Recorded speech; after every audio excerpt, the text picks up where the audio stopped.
오늘의 늙기 전에 읽어야 할 애정소설 119는 러세니얼 호손의 좋은 글씨입니다. 좋은 글씨는 청교도주의의 인습적 도덕사회에서 애정도 없이 늙은 학자와 결혼한 헤스터 프린이 뉴잉글랜드라는 신세계에서 젊은 목사와의 불륜으로 냉혹한 제재를 받으며 살아나가는 모습을 그려낸 소설입니다. 헤스터 프린의 가슴에 붙은 좋은 글씨 에이자는 헤스터의 굴할 줄 모르는 참회의 의지로 사람들의 마음속에서 에이블의 에이자로 심지어는 엔젤의 에이자로 승화됩니다. 상징적인 윤리소설이라는 평을 받는 이 소설은 감옥문 앞에 빈 들장미를 비롯한 많은 상징들과 엄격한 청교도를 비꼬는 듯한 풍자와 꾸짖는 화법 등으로 전설 같은 이야기를 전개합니다.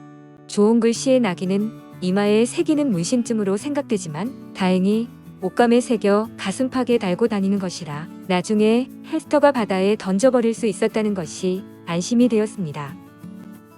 죄를 짓고 남은 삶을 선하게 살았던 낙인 찍힌 헤스터와 스스로 가슴에 낙인을 새겼던 목사의 고통을 대조하면서 더 나쁜 사람은 로저 칠링워드라고 말합니다. 그러나 자신의 유산을 펄에게 상속한 대목에서 인간의 죄의 원천에 대해 생각하게 만듭니다. 200년 전 영국에서 박해를 받던 청교도들은 신대륙 미국으로 종교의 자유를 찾아 이주하여 식민지를 건설하고 엄격한 생활의 윤리를 지키고자 했습니다. 엄격하기로 유명한 청교도들의 개척지에는 감옥과 무덤부터 만들어지는데 어느 6월 어둡고 우중충한 감옥문 앞에 들장미가 피어 있습니다.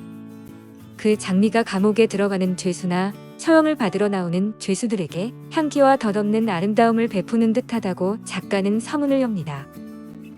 작가는 이 들장미가 이야기의 줄거리에서 나타날 아름다운 도덕의 꽃을 상징하거나 또는 인간의 연약함과 슬픔으로 엮은 이 이야기의 어두운 결말에 위로가 되어주길 바란다고 매우 낭만적으로 이야기를 시작합니다. 보스턴의 시민들이 장터로 모여들었는데 가늠한 여인 헤스터 프린의 형 집행을 구경하러 모여든 사람들이었습니다. 그녀 옷의 가슴팍에는 금실로 술을 놓은 A가 새겨져 있고 한쪽에는 불륜의 씨앗인 3개월가량 된 아이가 안겨 있었습니다. 이 젊은 여인은 키가 늘씬하고 몸매가 이를 데 없이 아름답고 귀부인 태가 나는 우아함을 지녔는데 사람들은 그녀의 좋은 글씨를 보면서 마구 불경스러워하고 욕도 내뱉고 야유를 퍼붓습니다.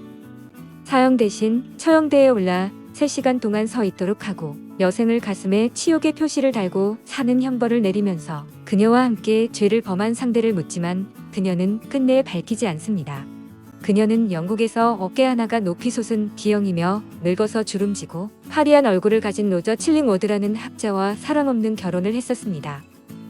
그녀 먼저 보스턴으로 보내고 뒷정리 후 오겠다던 남편은 오는 도중에 인디언들에게 붙잡혀 살다가 2년이 지난 오늘 처형대에 올라 시민들의 야유를 받고 있는 그녀 앞에 나타납니다. 그러나 그는 그녀한테 자신이 남편이었다는 사실조차 비밀에 붙여달라며 이름까지 바꿉니다. 그는 도서관의 책벌레이고 사색적인 인간이며 굶주린 지식욕이 넘치는 사람으로 이 일이 모두 자신의 어리석음과 그녀의 연약함으로 인한 일이라 여깁니다.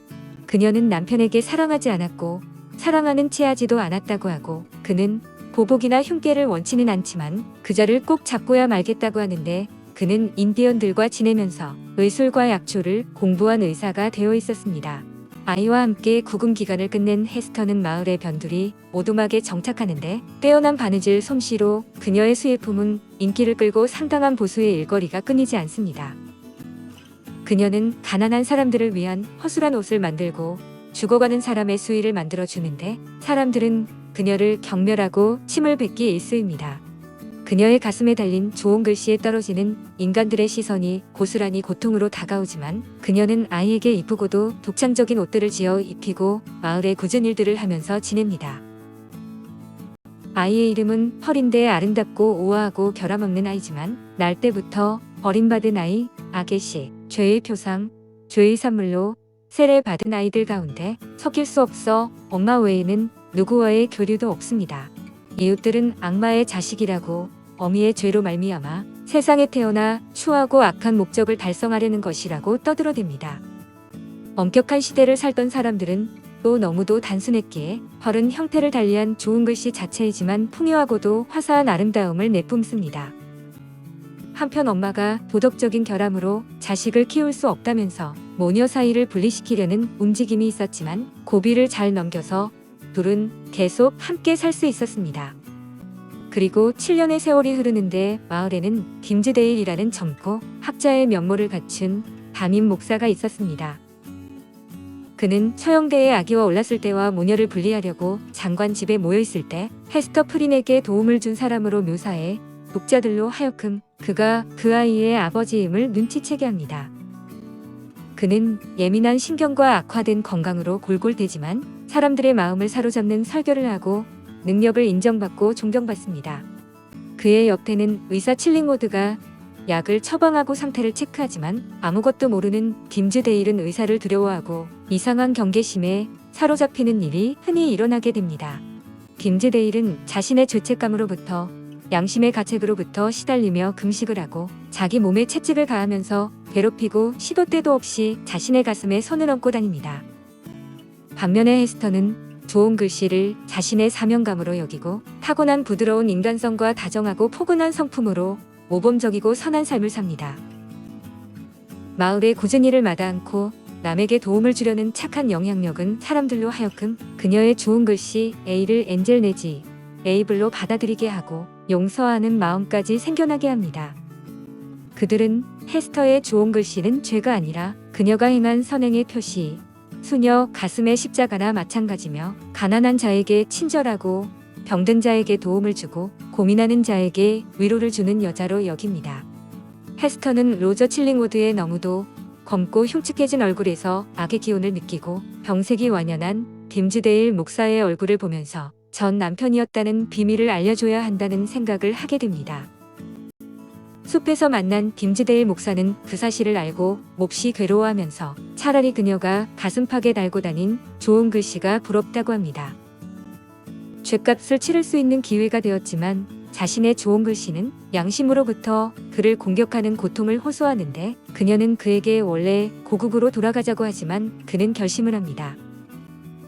선거 축하 예배 시 설교를 맡기로 한 김즈데일은 그날 처형대에 올라 헤스터와 펄을 부르고 자신의 죄를 고백하면서 죽어갑니다. 이때 목사의 다리를 감싸고 있다가 죽어가는 아버지와 입맞춤하던 펄은 이따금 꼬마 마녀라 불리던 이상 성격의 징후가 사라지고 정신적인 성장을 하게 됩니다. 그로부터 1년 뒤 로저 칠링워드는 꽤 많은 재산을 펄에게 상속을 해서 펄은 평범하고 유복한 삶을 이어가고 헤스터는 오두막으로 돌아와 어려운 사람들에게 긍정적인 영향을 끼치며 살아갔다는 암시를 합니다.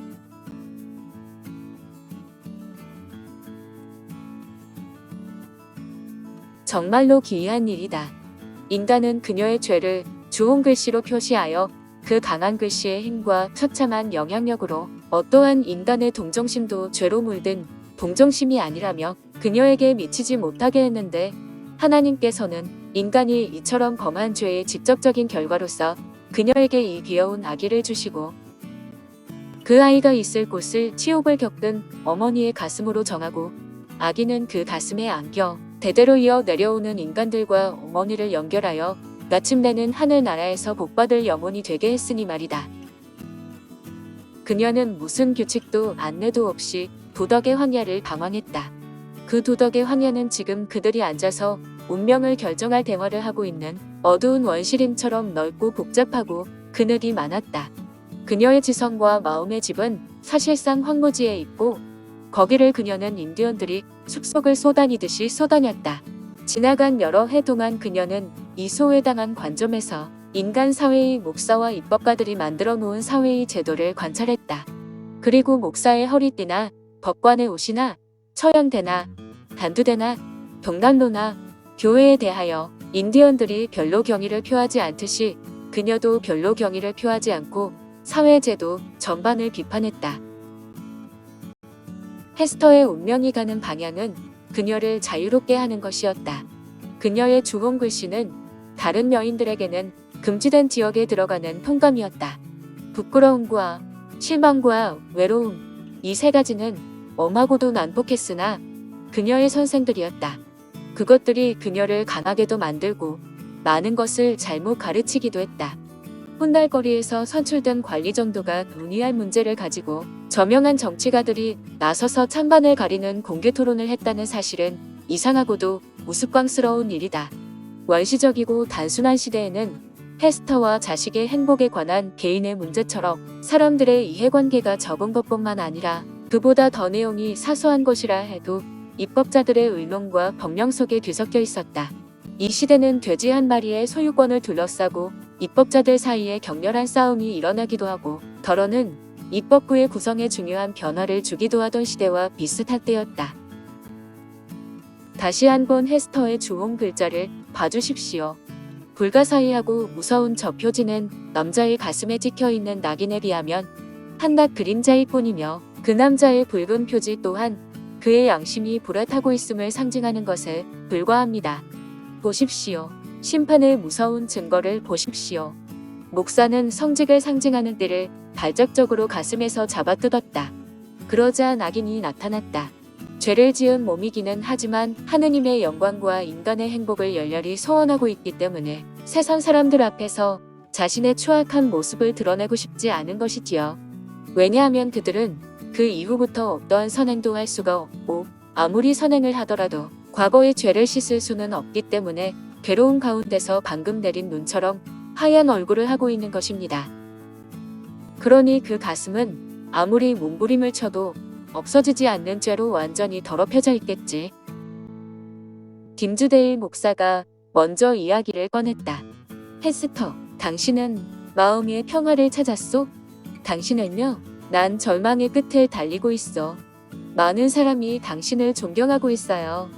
그것으로 위안을 얻을 수 있지 않나요? 그건 헛된 일이요. 나의 본래 모습을 알게 되면 순식간에 나를 경멸하고 말 거요. 당신은 뼛속 깊이 뉘우쳤어요.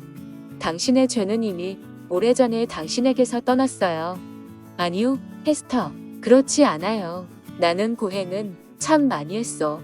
그러나 참여는 하지 못했어. 목사의 신분을 벗어던질 망정. 사람들 앞에 나서서 진정으로 용서를 빌어야 하는 건데. 헤스터, 당신이 진정으로 용기 있는 사람이요. 하지만 언제까지고 비밀을 묻어두는 사람도 있지요. 맞아요. 물론 그런 사람들도 있어요. 하지만 그런 사람들은 타고난 성격 탓에 입을 열지 못하는 것인지도 몰라요. 아니면 하나님의 영광과 자신의 행복을 갈망한 나머지 추악한 모습을 차마 드러내지 못하는 건지도 모릅니다. 밝혀서 이로울 것이 없을 뿐더러 훌륭한 봉사를 통해 속죄할 수도 있기 때문이지요. 그런데 처음부터 끝까지 그 광경을 목격했고 잠시도 딤즈데일 목사로부터 눈을 뗀 일이 없다고 말하는 사람들 중 기묘한 의견을 제시한 사람들이 있다. 목사의 가슴에는 갓난아기의 가슴처럼 아무런 표시도 없었다는 것이다.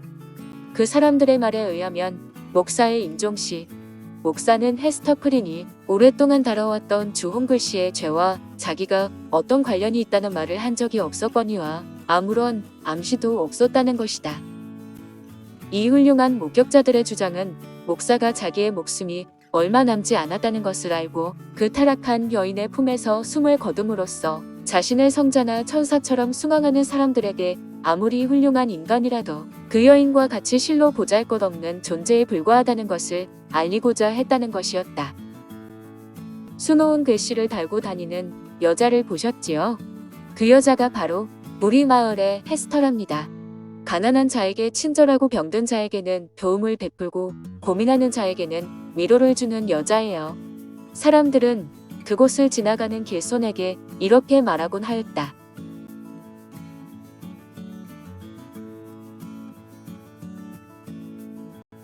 좋은 글씨는 1926년에 처음 영화로 만들어지는데 빅터 소스트가 감독을 했으며 릴리안 거시, 라스 앤슨이 출연했습니다. 또한 1995년에 다시 영화화가 되는데 이때는 롤랑 조페가 감독을 했으며 헤스터 프린 역의 데미 무어, 목사 아서 딤즈데일 역의 게리 올드만, 로저 칠링워드 역의 로버트 듀발이 출연했습니다. 한국에서는 원작에서 영감을 얻어 2004년 좋은 글씨가 영화화되는데 변혁 감독의 작품으로 한석규, 이은주, 성현아가 출연을 했고 고 이은주 배우의 마지막 작품으로 알려져 있습니다.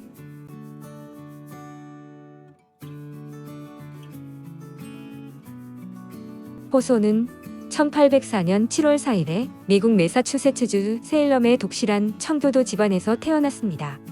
원래는 집안의 성이 헤이손이었는데 조상인 윌리엄 헤이손이 퀘이커 여신도들을 학대한 것을 수치로 여겨 호손 본인이 W자를 삽입했습니다. 그는 학창 시절의 학업에서는 탁월하지 못했으나 영국의 위대한 문학에 비길 만한 미국 문화 창조라는 야망에 불타 열심히 집필을 시작했습니다. 대학 졸업 후 호소는 12년 동안 방에 틀어박혀 광범위한 독서와 습작만으로 시간을 보냈는데 이때 뉴잉글랜드의 청교도적인 배경과 정신적 기질을 탐구해 청교도 정신에 대한 비판 정신을 키웠습니다. 그의 데뷔작은 펜쇼란 소설인데 1828년 인명으로 자비 출판을 했으나 뒤에 미숙한 작품임을 깨닫고 모두 수고해 파기해버렸습니다. 이후 한동안 단편만 써서 익명이나 가명으로 신문, 잡지 등에 기고했는데 1837년에 은둔 생활 동안 쓴 단편들을 모은 두 번 하는 이야기들을 친구인 호레이쇼 브리지의 주선으로 출간했습니다. 롱펠로는 이 단편집을 천재라고 극찬하는 등 문학계의 혹평을 받아 작가로서의 명성을 처음으로 알렸으며 1850년에는 유명한 좋은 글씨를 세상에 내놓았습니다. 이 책은 호손에게 문학적, 재정적 성공을 안겨주었으며 이어서 일곱박공의 집, 블라이드데일 로맨스와 눈사람과 다른 두 번 하는 이야기들 등을 선보였습니다. 1857년 호손은 유럽 각지를 여행한 후 1860년에 귀국했고 1864년까지 웨이사이드에서 영국의 풍경, 생활 풍습 등을 스케치풍으로 그린 작품들을 발표해 호평을 얻었습니다.